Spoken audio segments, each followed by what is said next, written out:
صلوا عليه وسلموا تسليما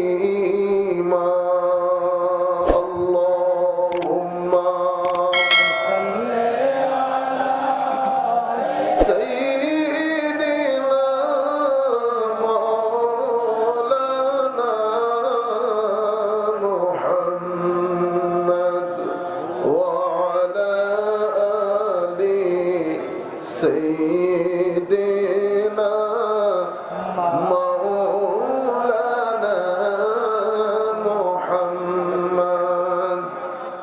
সম্মানিত উপস্থিতি, দিন যত যাচ্ছে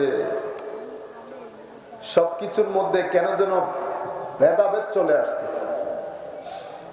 এক একজন এক একটা নিয়ে পার্ট হয়ে গেছে। মা নিয়ে দুই ভাই আলাদা, বাপ নিয়ে দুই ভাই আলাদা,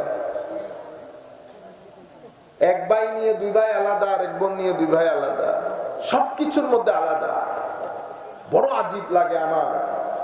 কিছুক্ষণ আগে এক জায়গায় বক্তব্য শুনতেছিলাম, আমি গাড়িতে ছিলাম, এমনি তো বক্তব্য আমার শুনতে খুব ইচ্ছা করে, আমি শুনি। আপনি যখন লাখ মাজমার মধ্যে, ভাইরা আমার, এই সমস্ত মাজার পূজারী যারা আছে, অমুক অমুক অমুক, আপনার ভিতরের আগুন এভাবে ঝাড়লে কোন লাভ আছে? আপনারা বুঝতে পারছেন? সবাই কেন যেন আগুন নিয়ে বসবাস। তৌহিদ একজনে নিয়ে ফেলেছে, রিসালাত আরেকজন।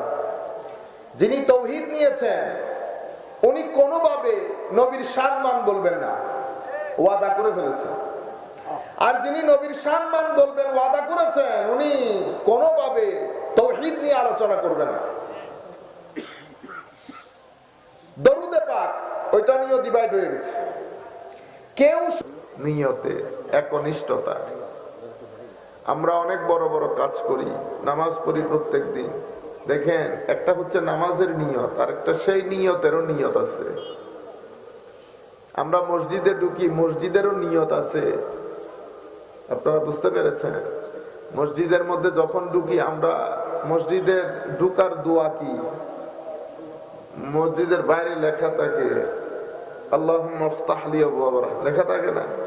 কিন্তু এটার আগে দোয়া একটা, আমরা এখানে বাংলাদেশের মধ্যে খারেজিয়তের বাতাস লাগছে। কিসের বাতাস? খারেজিয়তের বাতাস। দরুদ শরীফ তুলে দিছি।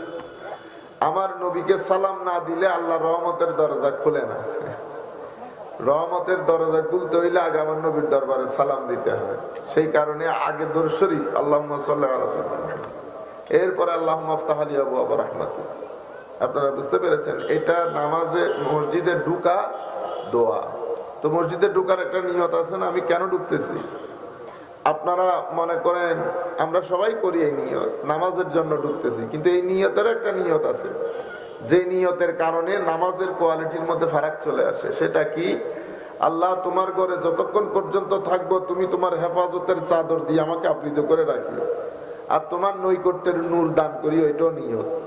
আপনি যখন এই নিয়ত করে ঢুকবেন, তখন মসজিদে যতক্ষণ থাকবেন আপনার সময় পাল্টে যাবে।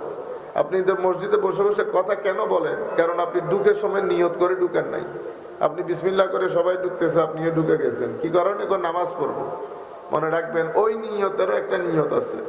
সেই নিয়ত যদি আপনি করেন, মসজিদের কোয়ালিটি, মসজিদের ঢুকার কোয়ালিটির মধ্যে, থাকার কোয়ালিটির মধ্যে ফারাক চলে আসে না। আমরা করি না, বাস ফিনিশ। যাই হোক, শেষ পর্যন্ত চট্টগ্রামের আমাদের খুব কাছের মানুষ, মহব্বতের ভাই আরিফ ভাই অনেক রিকোয়েস্ট করছে। আমার সমস্যা হচ্ছে, আমি যখন একজনকে বলবো 9টায় আসবো, তো 9টায় যেতে হবে না। আর আমরা যেহেতু দেশে থাকি না, বাইরে থাকি, আমাদের টাইমিংটা একটু ভিন্ন আপনাদের চেয়ে। তো শেষ পর্যন্ত উনি বলতেছেন, হুজুর এখান থেকে যাইতে 1 ঘন্টা লাগবে, 2 ঘন্টা। আমি বলছি এখান থেকে যাইতে মিনিমাম 3 ঘন্টা লাগবে। শেষ বলতেছে মাগরিবের পরে একটু দেখা করে যাই। আমি বলতেছি আচ্ছা, আমি জিজ্ঞেস করে আপনাকে জানাবো। ড্রাইভার বলতেছে, হুজুর 3 ঘন্টার কমে আপনি যেতে পারবেন না। তো আমি আর জানাই নাই, ওনারাও যোগাযোগ করে নাই। আমি আজকে জুমার নামাজের পর পর্যন্ত জানি না আমার যে এখানে আসতে হবে।